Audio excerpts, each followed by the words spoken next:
Assalamualaikum warahmatullahi wabarakatuh. Halo everyone, kembali lagi bersama saya Farisa Rahma Febriari, NIM 245211175, kelas MBS 2M. Di sini saya akan membahas sejarah fikih dan perbedaan usul fikih dengan fikih. Yuk simak video ini.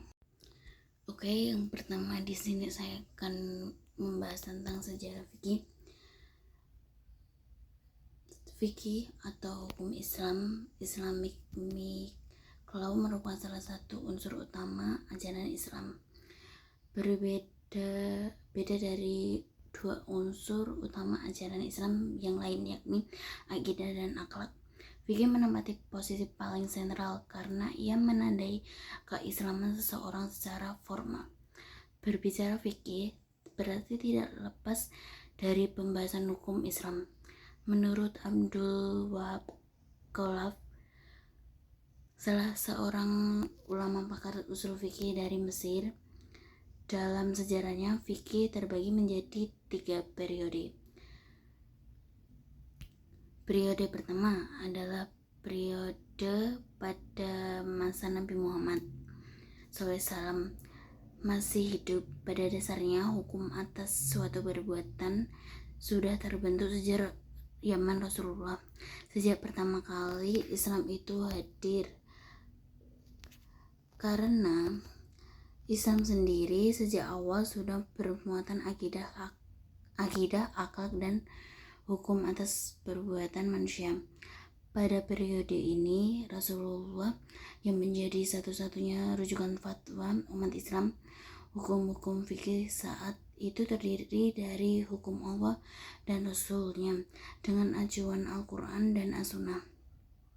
Jadi tidak mungkin terjadi selisih pendapat hukum saat itu, karena memang hanya ada satu pemegang otoritas hukum, yaitu Rasulullah SAW. Periode sahabat berlangsung dari tahun 11 Hijriah hingga sekitar 101 Hijriah. Di masa ini, meskipun referensi hukum syariat telah ada, tidak semua orang memiliki pemahaman yang mendalam tentang kaidah hukum yang terdapat dalam Al-Quran dan Hadis. Berbagai faktor seperti kapasitas individu dan kedekatan sosial dengan Nabi Muhammad mempengaruhi pemahaman tersebut. Dalam menghadapi isu-isu baru, sahabat-sahabat Nabi melakukan ijtihad untuk menegakkan hukum yang tidak teratur secara eksplisit dalam nas syariah.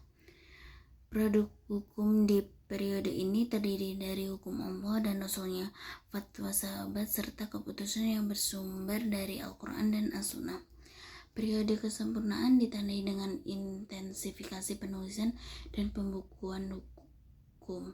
Pada masa ini, karya penting seperti kitab Al-Muwatta oleh Imam Malik muncul atas permintaan Khalifah Al-Masyhur yang berisi hadis-hadis serta fatwa sahabat yang teruji kebenarnya.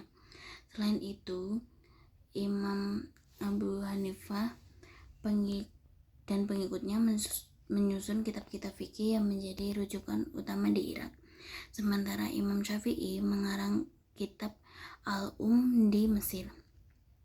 Meluasnya kekuasaan Islam dari Tiongkok hingga Spanyol serta kebebasan berpikir yang berkembang di kalangan ulama juga mendukung kemajuan ilmu fikih. Namun, periode kemunduran mulai terjadi ketika pemerintahan Bani Abbasiyah mengalami konflik politik yang mengganggu stabilitas kekuasaan. Banyak wilayah yang melepaskan diri dan ulama kehilangan semangat untuk mencapai tingkat mujtahid. Umat Islam terjebak dalam sikap taklid, mengandalkan kitab-kitab fikih yang ada dan mengabaikan sumber asli, yaitu Al-Quran dan Hadis. Fanatisme terhadap mazhab yang sempit juga menghalangi pemikiran kritis, sehingga perkembangan ilmu fikih stagnan dan tertinggal dibanding dengan peradaban lain. Akhirnya, periode kebangkitan dimulai ketika umat Islam menyadari kelemahan mereka, khususnya setelah penduduk Napoleon di Mesir pada tahun 1789. Kesadaran ini memicu gerakan pembaruan dalam pendidikan dan pemikiran fikih. Tokoh-tokoh seperti Muhammad Abdul Wahab, Jamal ad-Din al-Afghani, dan Muhammad Abduh mendorong umat Islam untuk kembali kepada Al-Quran dan hadis, mengikuti jejak ulama pada masa sahabat dan tabi'in. Gerakan ini menjadi pendorong penting bagi kebangkitan intelektual dan spiritual umat Islam yang berusaha beradaptasi dengan tantangan zaman yang semakin kompleks. Oke, sekarang perbedaan usul fikih dan fikih. Apa sih perbedaan usul fikih dan fikih? Fikih dalam pengertian bahasa berarti pemahaman. Menurut Abu Hanifah, fikih adalah pengetahuan jiwa mengenai apa yang dimiliki serta kewajiban yang harus dipenuhi. Ia menekankan pentingnya memahami hal-hal khusus berdasarkan bukti yang ada. Secara luas, fikih mencakup hukum-hukum keyakinan termasuk kewajiban iman, serta masalah-masalah spiritual seperti akhlak, tasawuf, dan amal perbuatan. Imam Syafi'i mengartikan fikih sebagai ilmu tentang hukum-hukum Islam yang bersifat praktis, yang diperoleh dari dalil-dalil yang terperinci. Usul fikih di sisi lain adalah kumpulan aturan yang digunakan untuk memperoleh keputusan hukum dari bukti-bukti yang ada. Ini mencakup masalah hukum yang berlaku untuk hal-hal detail serta kaidah umum yang digunakan dalam memahami kata pembuat syariat. Perbedaan antara fikih dan usul fikih terletak pada fokus pembahasan dan sub-pembahasannya. Usul fikih dapat dianggap sebagai ilmu yang memiliki ciri khas yang membedakan dari fikih. Objek pembahasan dalam ilmu usul fikih adalah kaidah-kaidah dan hukum yang bersifat umum, sedangkan objek pembahasan dalam fikih lebih bersifat juz'i, yang menghasilkan hukum konkret yang berkaitan dengan perilaku mukallaf. Tujuan utama dari usul fikih adalah untuk menerapkan kaidah-kaidah yang bersifat kuli. Dari pembahasan tersebut, kita bisa mengasih kesimpulan sejarah fikih yang terbagi menjadi 5 periode pertumbuhan, sahabat, kesempurnaan, kemunduran, dan kebangkitan.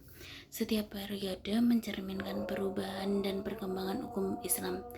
Selain itu, dijelaskan perbedaan antara usul fikih dan fikih. Usul fikih merupakan ilmu yang membahas kaidah dan metodologi penetapan hukum. Sedangkan fikih fokus pada hukum-hukum spesifik yang berkaitan dengan perilaku manusia. Usul fikih berfungsi sebagai dasar bagi fikih, sehingga keduanya saling melengkapi dalam pemahaman dan standar hukum Islam.